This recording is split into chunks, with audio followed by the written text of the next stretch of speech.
আসসালামু আলাইকুম। আজকের টপিক নিডারিয়া পর্বের প্রাণী। নিডারিয়া পর্ব হচ্ছে প্রাণী জগতের দ্বিতীয় পর্ব। প্রথম হচ্ছে পরিফেরা, দ্বিতীয় পর্ব হচ্ছে নিডারিয়া। নিডারিয়া পর্বের একটা প্রাণী আমাদের বইয়ে আছে, হাইড্রা, এবং এই প্রাণীটার সম্পর্কে আমাদের বিস্তারিত জানতে হবে। তো যখন আমরা হাইড্রা পড়ব তখন নিডারিয়া পর্ব সম্পর্কে অনেক ভালোভাবে জানতে পারবো। আর এখন হচ্ছে নিডারিয়া পর্বের বিশেষ বৈশিষ্ট্যগুলো, আমরা সবগুলো পর্বের যে ছোট ছোট বৈশিষ্ট্যগুলো জানি ওগুলো সম্পর্কে জানবো। দেখো, নিডারিয়া পর্বের প্রাণীগুলো হচ্ছে অরীয় প্রতিসম। অরীয় প্রতিসম মানে হচ্ছে কোনো একটা প্রাণীকে যখন তার মধ্যবর্তী তল বরাবর সমান দুই ভাগে ভাগ করা যায় সেটাকে বলে অরীয় প্রতিসম। দেখা যায় যদি প্রাণীটা এরকম থাকে তাহলে এটা কিন্তু গোলীয় প্রতিসম হবে, মানে যে কোনো তল বরাবর ভাগ করা যাবে, এভাবে ভাগ করা যাবে, আবার এইভাবে ভাগ করা যাচ্ছে, মানে এরকম সমান লম্বা করে। কিন্তু যখন যদি এদিক দিয়ে একটা প্রসেস থাকে, এদিক দিয়ে একটা প্রসেস থাকে, মানে একটা বাড়তি অংশ থাকে, তখন হচ্ছে এভাবে শুধু ভাগ করা যাচ্ছে। আর এটার জন্য কিন্তু আমি অন্যভাবে ভাগ করতে পারতেছি না। এভাবে যখন ভাগ করি, যদি এভাবে ভাগ করতে চাই তাহলে এই পাশে এটার কাছাকাছি হয়ে যায়, এদিক দিয়ে দূরে হয়ে যায়, করা যাচ্ছে না। এটা হচ্ছে অরীয় প্রতিসম প্রাণী, মানে শুধু দুই ভাগে ভাগ করা যায়। এগুলো হচ্ছে কোষ টিস্যু মাত্রা প্রাণী। আমরা যখন মাত্রা পড়েছি তখন দেখেছি যে তাকে এরকম কোষ টিস্যু, টিস্যু অঙ্গ, অঙ্গতন্ত্র মাত্রা প্রাণী। এটা হচ্ছে কোষ টিস্যু মাত্রা প্রাণী, মানে কিছু কোষ মিলে আর টিস্যু গঠিত করবে, এই জন্য এটা হচ্ছে কোষ টিস্যু মাত্রা প্রাণী। তারপর দেখো যে গাঠনিক বৈশিষ্ট্য সম্পন্ন প্রাণী। কোষ টিস্যু মাত্রা গাঠনিক অধিকাংশ নিশ্চল, কিছু প্রজাতি মুক্ত সাঁতারু। নিশ্চল মানে একটা জায়গায় স্থির থাকে। এদের উদাহরণ হচ্ছে জেলিফিশ। জেলিফিশ নিডারিয়া পর্বের প্রাণীর একটা উদাহরণ। তারপর এরা মুক্ত সাঁতারু থাকে, মানে হচ্ছে মুক্তভাবে সাঁতার কাটতে পারে। এরা সমুদ্রকে বর্ণিল রূপ দান করে, মানে বিভিন্ন কালারের হয়, এই জন্য বর্ণিল যখন এক জায়গায় থাকে তখন বর্ণিল থাকে। এই বর্ণিল থাকার কারণে দেখো এটাকে কিন্তু সমুদ্রের ফুল বলা হয়। মানে অনেকগুলা যখন একসাথে থাকে এরা বিভিন্ন বিভিন্ন কালারের থাকে। এক একটা প্রজাতি যখন অনেক একসাথে থাকে তখন তাদের একদম ফুলের মতো দেখা যায়, জন্য তাদেরকে সমুদ্রের ফুল বলা হয়। তারপর প্রবাল এবং প্রবাল প্রাচীর গঠন করে এরা। আমাদের বাংলাদেশে কোথায় আছে প্রবাল প্রাচীর, বলতে পারবা কেউ? বাংলাদেশে প্রবাল প্রাচীর আছে হচ্ছে সেন্ট মার্টিনে। প্রবাল প্রাচীর গঠন করে এই নিডারিয়া পর্বের প্রাণীরা। পৃথিবীর প্রবাল প্রাচীরগুলোতে সামুদ্রিক প্রজাতির 25% বসবাস করে, মানে নিডারিয়া পর্বের 25% প্রজাতি বসবাস করে হচ্ছে প্রবাল প্রাচীরগুলোতে। প্রবাল প্রাচীর গঠন করে কারা? নিডারিয়া পর্বের প্রাণীরা। আর সামুদ্রিক অন্য প্রজাতির মোট 100%-এর মধ্যে 25%ই এইখানে বসবাস করে। তার মানে নিডারিয়া পর্বের প্রাণী অনেক গুরুত্বপূর্ণ একটা বৈশিষ্ট্য পালন করে। তারপর দেখো যে প্রবাল প্রাচীর পৃথিবীর অন্যতম রত্ন ভাণ্ডার বলা হয়। তাহলে আমরা কি দেখলাম? নিডারিয়া পর্বের কিগুলো নাম দেখলাম, অনেকগুলো না, CNIDARIA। নিডারিয়া পর্বের একটা হচ্ছে সমুদ্রের ফুল, তাদেরকে সমুদ্রের ফুল বলা হয়। তারপর আরেকটা নাম হচ্ছে পৃথিবীর রত্ন ভাণ্ডার,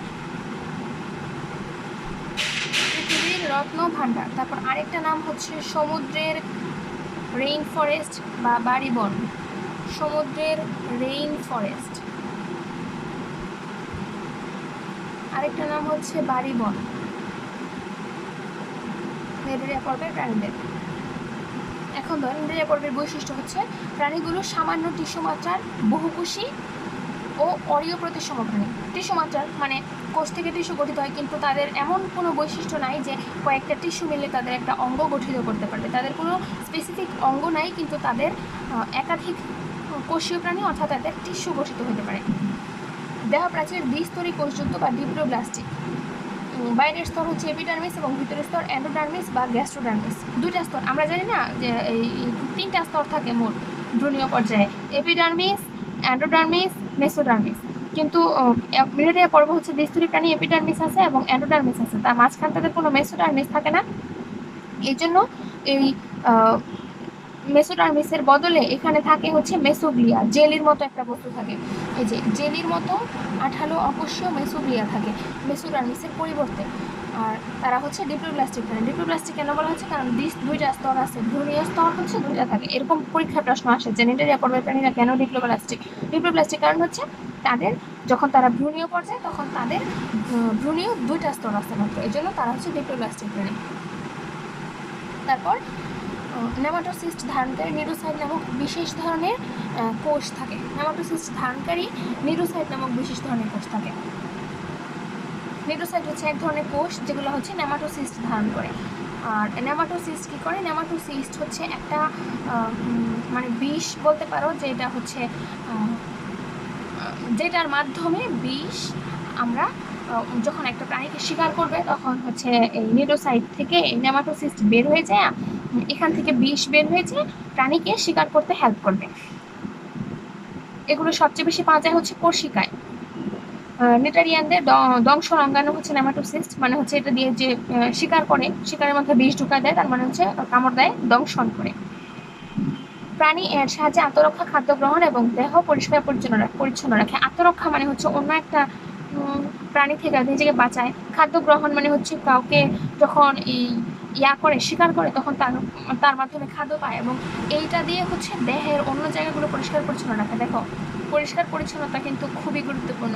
নিটারিয়া পর্বের ছোট ছোট প্রাণীরাও নিজেদেরকে পরিষ্কার পরিচ্ছন্ন রাখে। তারপর দেহাভ্যন্তরে সিলিন্ডার নামক একটা পরিপাক সংবহন গহ্বর থাকে। পরিপাক সংবহন গহ্বর অন্য প্রাণীদের, উন্নত প্রাণীদের কি থাকে? পরিপাক সংবহন গহ্বর কি? পাকস্থলী। তারপর পরিপাক তন্ত্র হচ্ছে সম্পূর্ণটা, মুখ, তারপর গলবিল, অন্ননালী, পাকস্থলী, ক্ষুদ্রান্ত্র, বৃহদন্ত্র। আর গহ্বরটা হচ্ছে নিটারিয়া পর্বের প্রাণীদের তো এত স্পেসিফিক কোনো একদম সুগঠিত অঙ্গ থাকে না, তাদের একটা গহ্বর থাকে সিলিন্ডার নামক, এটা পরিপাকে হেল্প করে। এটা হচ্ছে একটা মাত্র ছিদ্র পথ দিয়ে বাইরে উন্মুক্ত হয়, এদিক দিয়েই প্রবেশ এবং এদিক দিয়েই বের হয়ে যায়। এরকম প্রাণীটা হচ্ছে এরকম। নিউটেরিয়া পর্বের যদি হাইড্রার কথা চিন্তা করো, তখন হাইড্রা হচ্ছে এরকম থাকবে। এটা হচ্ছে, এটা আমি বড় করে রাখছি, আর ছোট হবে। এটার পাশে থাকে হচ্ছে কোর্সিকা, ঠিক আছে? এই মানে মুখটা আরো ছোট হবে, কিন্তু আমি বোঝানোর জন্য যে এদিক দিয়ে হচ্ছে সিলিন্ডার প্রবেশ এবং এদিক দিয়েই আবার যখন বাড়তি বর্জ্য পদার্থগুলো বের হয়ে যায়, এটার নাম হচ্ছে সিলেন্টারন।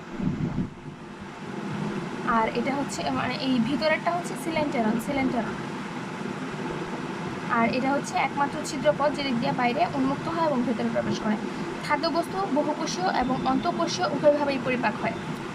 মানে সিলিন্ডারের মধ্যেও খাদ্য পরিপাক হয়, অথবা কোষের ভিতরে পুষ্টি ঢুকে যায় এবং কোষের ভিতরেও খাদ্য পরিপাক হয়।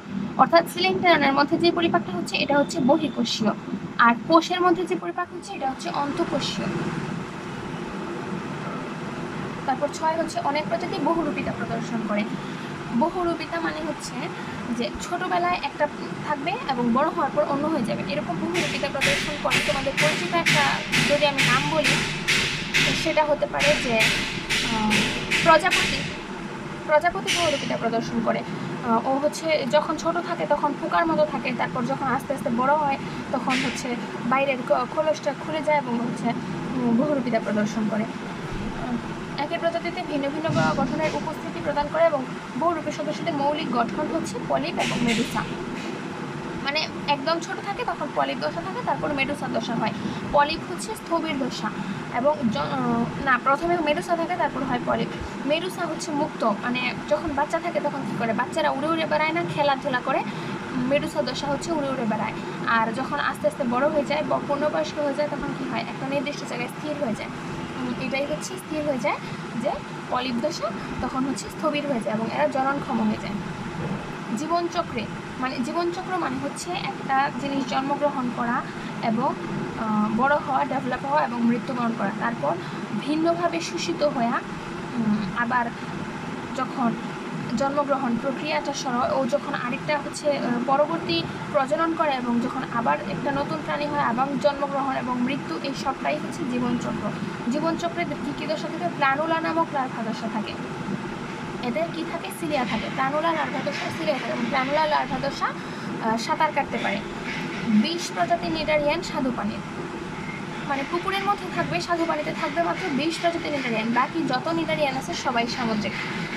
এই প্রজাতির সকল প্রাণী হচ্ছে পানিতে থাকে। 20 প্রজাতির নিটারিয়ান থাকে হচ্ছে স্বাদু পানিতে, আর বাকিরা থাকে হচ্ছে সমুদ্রে। একক বা উপনিবেশক প্রাণী এবং প্রবাল গঠন করে, মানে এককভাবে থাকতে পারে অথবা কলোনি আকারে থাকতে পারে, অনেককে নিয়ে একসাথে থাকতে পারে, তারা প্রবাল গঠন করে।